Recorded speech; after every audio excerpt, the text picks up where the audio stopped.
اعوذ باللہ من الشیطان اللعین الرجیم بسم اللہ الرحمن الرحیم۔ ماہ ذی قعدہ کی کیا اہمیت ہے؟ تو ماہ ذی قعدہ عزیزان محترم، ذی القعدہ یا ذو القعدہ، اس دو عنوان سے اس ماہ کو مخاطب کیا جاتا ہے۔ قمری مہینوں میں 11واں مہینہ ہے ماہ ذی قعد یا ذو القعد۔ حرام مہینوں میں یہ ایک مہینہ ہے اور حرام مہینوں کی تعداد 4 ہے۔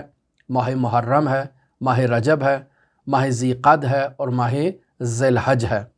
یہ 4 مہینے ایسے مہینے ہیں کہ اللہ نے ان 4 مہینوں میں جنگ کو حرام قرار دیا ہے، یعنی اسلام نے بھی ان کا احترام کیا، اور یہ چونکہ دور جاہلیت میں یہ مہینے اہمیت کے حامل مہینے شمار کیے جاتے تھے، اسلام نے بھی ان مہینوں کو محترم شمار کیا اور کفار کے ساتھ ان 4 مہینوں میں جنگ کو حرام قرار دیا ہے۔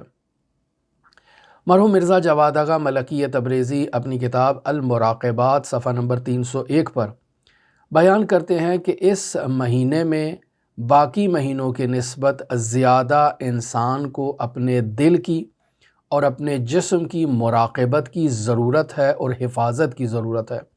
یہاں دل سے مراد یہ انسان کے وجود میں اور انسان کے جسم میں جو ایک عضو ہے جو انسان کے جسم میں خون کو منتقل کرتا ہے، یہاں دل سے مراد وہ دل نہیں ہے، یہاں دل سے مراد وہ چیز ہے جو جسم کے مد مقابل واقع ہو، جیسے انسان کی روح کہا جا سکتا ہے، جیسے انسان کا نفس کہا جا سکتا ہے۔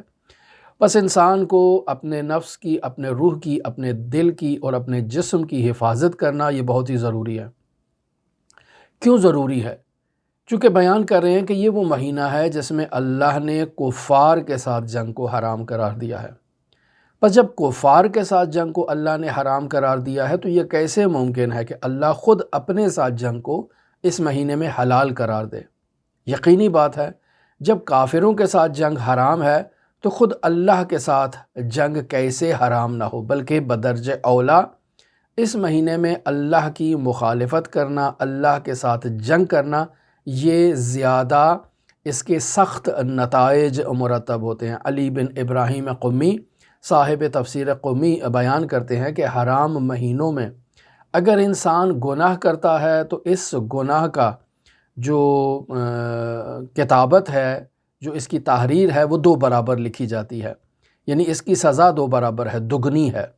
اور اگر انسان نیکیاں کرتا ہے، حسنات انجام دیتا ہے، تو ان نیکیوں کی پاداش اور اجر بھی 2 برابر ہو جائے گا۔ عین اسی طرح سے جیسے اگر انسان کسی کو ناحق قتل کر دیتا ہے یا اس مہینے میں کسی کا قتل کرتا ہے تو اس کی دیت 2 برابر ہوتی ہے، تو اسی طرح سے انسان نیکیاں کرتا ہے تو 2 برابر اس کو اجر ملتا ہے، اگر انسان گناہ کرتا ہے تو 2 برابر اس کو اس کی سزا ملتی ہے۔ دعا گو ہیں خداوند متعال منجی عالم بشریت حضرت صاحب العصر، صاحب الامر، صاحب الزمان کے ظہور میں تعجیل فرمائے۔ دعا گو ہیں خداوند متعال ہمیں حضرت صاحب العصر والزمان کے اصحاب و اعوان و انصار کی فہرست میں شمار فرمائے، اور حضرت صاحب العصر والزمان کو ہم سے راضی و خوشنود فرمائے۔ اللہم صلی علی محمد و آل محمد وعجل فرج قائم آل محمد۔